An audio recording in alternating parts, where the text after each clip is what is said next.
Hey, Friendo, Steve here. Larson. Welcome to Pro Wrestling News Brief. That's right, we got a couple of stories today, including a shocking development in the world of TV broadcast rights and Exciting stuff. And Ari Emanuel trying to deliver a TKO to Vince McMahon's role in TKO. But first, Larson, let's talk about TV broadcast rights. Let's do it. The exciting field of TV broadcast rights. I mean, it's important about, what we want to know where we're going to be able to watch our professional wrestling. What channel I'm going to have to turn it to? 31? Let's get the rabbit ears out. Yeah. Just those? See this stuff right there? Like I do when I was a kid when I want to watch my TV anyway. So news broke during our Raw recap. I believe it was White Brownie that broke the news to us. Yeah, the insider, White Brownie. I know. That PW Insider broke the story that WWE and the CW were in negotiations for a TV broadcast deal for the NXT brand. Wouldn't you know it? Shortly thereafter, bang, made official by WWE announcing 5-year deal between the promotion and the network. Question, though, of course, talking TV deals, want to know how much money was involved. So how much did WWE get for the licensing rights to NXT? Of course, no official numbers include the press release when the deal was announced, but deadline reported shortly thereafter. Quote, financial terms, CW's NXT deal weren't released, but deadline here is it's more than double $15 million a year price tag of the current contract. But wouldn't you know it, during today's TKO investor earnings call, Endeavor CEO Ari Emanuel mentioned the average annual value of this new TV deal for NXT was 70% higher than the previous pact with USA Network. Now, my math skills aren't great. Been a long time since I've been to school. 70% doesn't sound like 100% increase, which would be double. That would be 100% increase. Yes, exactly. So, I mean, he's rounding up. They're rounding up by a large margin if they're considering 70% double. That's quite a bit. I believe there's 30% away from being double. 70% increase is a higher percentage increase than that blue brand got. And that other brand. So I mean, if my math is it's only $15 million a year they were getting in the first place. Okay, that's not. I mean, that's a lot for me, but in the landscape of TV rights, I don't know, because they do numbers that are these days close to Dynamite. Of course, it's NXT. It's one brand as opposed to AEW. You get two substandard brands and one okay brand, Dynamite. So about $25.5 million annually. Yeah. If that math is all, accurate. So for a 5-year period, it'd be $127 million and 50 cents. No, $127,500,000. Yeah. I mean, that's not bad. That's good money. No, that's good money for a brand that doesn't tour, that they pay their wrestlers like $40K a year. Not a lot of costs involved with that. So you'd think they got to be pretty happy. 70% raise. If I got a 70% raise, I'd be pretty happy about ecstatic. that. I'd be happy with a 7% raise. We don't really do raises. Then work some more, damn it. I know. We get more money the more we work. I know. That's all it amounts to. We do more Start work. Your own wrestling channel. That's how I gave myself a raise. We do less work. Yeah, there you go. We do less work to make less money. Get on Twitch. We were talking about it on our Raw recap, about why CW essentially. So in this Deadline article about the deal, they mentioned, where is it here? Yes.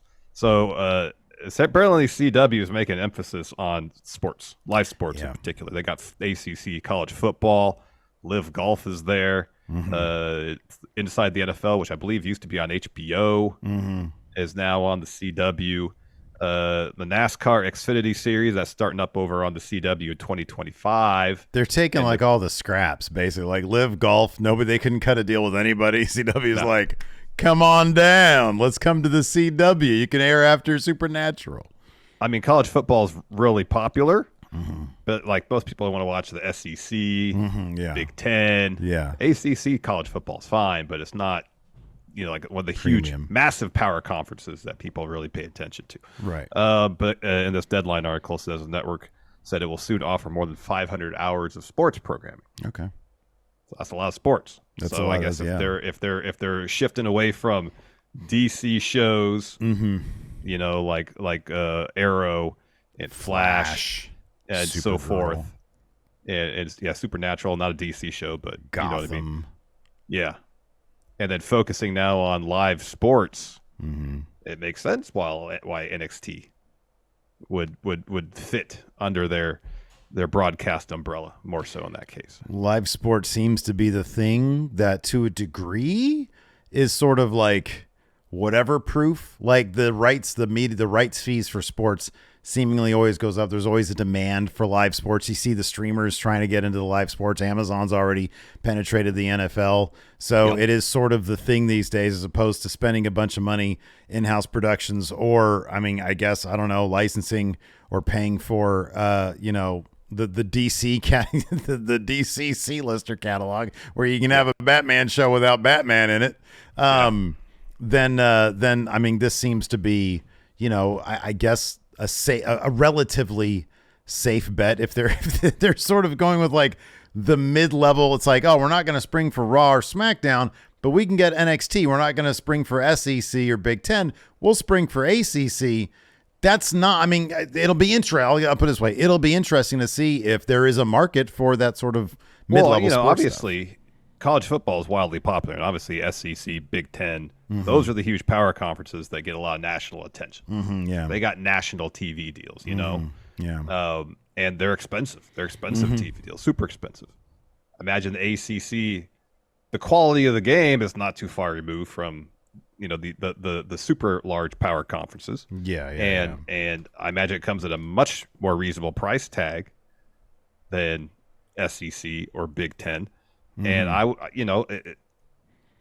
NXT is kind of the pro wrestling equivalent at this juncture. It's still technically WWE's developmental brand, and it's been doing really good ratings of late on USA because they've been booking an effective show with some interesting stories. They've had some main roster stars show up to kind of boost the ratings a bit, but it seems to be holding for the most part. It'd be interesting to see how it does this week. Now that Becky's lost the title, she's not going to be on the show. I would expect Dom Mysterio still going to be on fairly regularly. And if they can get this on now at a broadcast network, where in theory more eyeballs could potentially get on it. That's a huge win for WWE. And if they really want to develop NXT as more so a third brand as opposed to the traditional developmental brand, what heck, it's entirely possible that NXT could be the only WWE brand that's actually on broadcast television, not on cable. Seems like that might be the case. I saw Solomonster mention, just some speculation. I think he was brainstorming on Twitter about, he's wondering if it's possible they got a show on cable, they got a show technically on network. Would they take Raw to Amazon to a streamer? Yeah. And according to the earnings call today, Nick Khan, I think, had mentioned, maybe it was Ari, I forget which one, somebody representing Endeavor and TKO, mentioned that they're still in conversations with a number of business suitors for that. You happen to mention that is Ari Emanuel, and I have the quote right here. Thanks to Fight. Ooh, look at that. I'll leave right there for you, buddy. All right, this is what Ari Emanuel said about Raw, because that's the flagship of WWE's television programming. It's still yet to find a broadcast suitor for a contract. So this is what Ari Emanuel said, quote, as it relates to the Raw renewal, we're having really productive conversations with multiple parties regarding Raw. We expect a robust process with Raw. We're very comfortable with Raw's position. We're going to be patient, measured, calculated with our approach. No specific timeline regarding an announcement. So maybe it's entirely possible. They have, all right, we got SmackDown. It's been doing really well on Fox. We're going to USA with that. Bang, that's going to hold down the cable stuff. We got NXT on the CW. Bang. Broadcast network. That's taken care of. Raw, it's like, historically our top show. Maybe we could roll the dice with this one a little bit. This is, I would imagine that WWE probably thinks a vast majority of our audience is going to follow our programming wherever it goes. It's destination programming, yeah. Not to be confused with Destination America. It's destination. It's a metaphor. Destination or Destination Unknown. That was a show with Josh Gates. Right, yeah. I believe that was him, yeah. Which one was, did Anthony Bourdain do a destination show? He did Parts Unknown. Parts Unknown. Okay, different thing. That was a great show. Oh, I love Anthony Bourdain. But yeah, I don't know. And here's the thing, like, there are, I think, probably a lot of metrics to suggest that streamers are going to be the future anyways. So it wouldn't surprise me if Raw landed on like an Amazon Prime or maybe a Netflix. I forget, is Netflix diving into the sports stuff? I kind of feel like I they're don't not think so. It's doing Max. that. Sorry, it's Expedition Unknown is the Josh Gates show. My bad. No, I don't think Netflix is. Max is. That's right. Sports. That's the one. Yeah. So I would imagine if any streamer would be Amazon, it would be probably not Max because I don't know about the AEW stuff. Although they might say, yeah, we don't want your library. Yeah, we want shows with good ratings. Give us everything. Give us the entirety history of pro wrestling outside of AEW and Ring of Honor, pretty much. At least in the United States. Yeah. I would imagine it for streaming purposes. It'd be Amazon or it'd be Max, maybe Apple, but I don't know. Yeah, well, Apple's reach is not as vast as the others, so I'd be pretty surprised. I don't know anybody who watches Apple. I do, besides me. You do, and I've talked about it with you, and you're like, yeah, that sounds great, but like you've made no movement on that. Can we confirm you've made no movement with Apple? Yeah, because that's another streaming service is more money out of my pocket. I'm not a man of unlimited means, Steve. Yeah, dude. No, absolutely. That extra $13, I can go somewhere. That's else. A whole other channel at the start. I'd start Wrestle Farts just to pay for that. Yeah, Apple TV. Yeah, exactly. I'm telling you, man. You get that, you can pay for Shudder while you're at it too. It's the horror network. Oh yeah. Yeah. All right. One last note about NXT. Fightful Select reports that NXT is expected to stay on Tuesday nights during the move to CW. So those Canadian shows that we looked up that are on Tuesday. Son of a bitch. Son of a critch. That's what it was. Critch, yes. Son of a critch. I think that was Wednesdays. Son of a critch. was on Tuesdays. Oh, my Hey, guess what? Here it is on the CW. Son of a critch. It's a Canadian show, you know. I wonder if Bret Hart had been on that. Probably. It's Canadian. Anyways, let's talk about how Ari Emanuel hates Vince McMahon. So TKO issued a new SEC filing today to coincide with their earnings call. And in it, they essentially hid like a diss track in it. They listed Vince McMahon as one of the potential risks for the company. God damn it. This is what the filing said. Although we are not aware that significant business has been lost to date, it is possible that a change in the perceptions of our business partners could occur as a result of the investigation or other matters described above.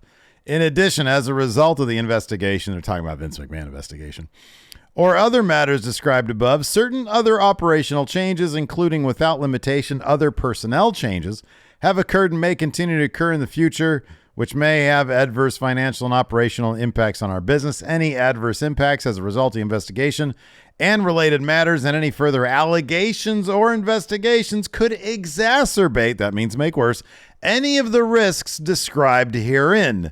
Mr. McMahon's membership on our board could have adverse financial and operational impacts on our business. Mr. McMahon's membership on our board could expose us to negative publicity and or have other adverse financial and operational impacts on our business. What? I got you. His membership also may result in additional scrutiny or otherwise exacerbate, that means make worse, the other risks described herein. Any of these outcomes could directly or indirectly have adverse financial and operational impacts on our business. Gypsy took issue with all that. She's like, hey, listen, don't talk about my Vince McMahon like that. I would expect, this, am I wrong in thinking this is the first time they've had something like this in one of their, like when some of their filings, they've had stuff along these same lines. When I saw this on Twitter, a regular thing. When I saw this on Twitter, it's probably a necessity. It's probably like they're required to add any potential adverse risks. Any risks. Right. Yes. And so like until there's any sort of like, until they know for sure that there's no more allegations down the pipeline, until the investigation is over with, who knows how long that's going to be, until they know that he is as clean as he can possibly be from, a standpoint of X factors, not the X factor in wrestling, but anything coming their way, sort of criminal or civil issue that they could possibly predict or see on the horizon, then this is probably something that they're legally required to add, because it's language very similar to the last time they did this. It's just hilarious that we get reminded of it every single time that he's a shit stain on this company. Yeah. And so it just sounds like, man, they just keep putting this guy on blast when it's more likely that they just are required to put him on blast for every filing they do. So every quarter expect to do a Vince McMahon diss track. Yeah, exactly. Yeah. With similar language, but hopefully they'll reskin this a couple times. Hey, we understand that Vince McMahon is a scumbag. Yeah, remix, exactly. They can add some adjectives in there, perhaps some more colorful language. Words like scumbag. I like shit stain. I like. You like the shit stain? Yeah. Yeah, that's good. Yeah, bum. There you go. We understand Vince McMahon's a bum, and his presence in our company is butt cheeks. A turd. Yeah, this guy he's a royal turd. Capital T. Yeah.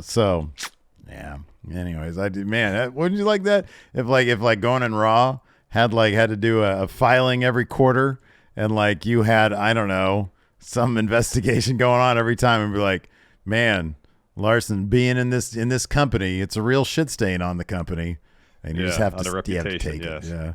Yeah. I really wish that Vince didn't understand that they had to do this, and every quarter he'd send text to Ari, God damn it, what is this? Why are you putting me on blast? Why do you call me a shit stain? Anyways, that's going to do it. Let us know what you guys think about all this. Are you looking forward to NXT on the CW? Anyways, that's going to do it for the show. Thanks, everybody. Until next time. We'll see you around. Goodbye.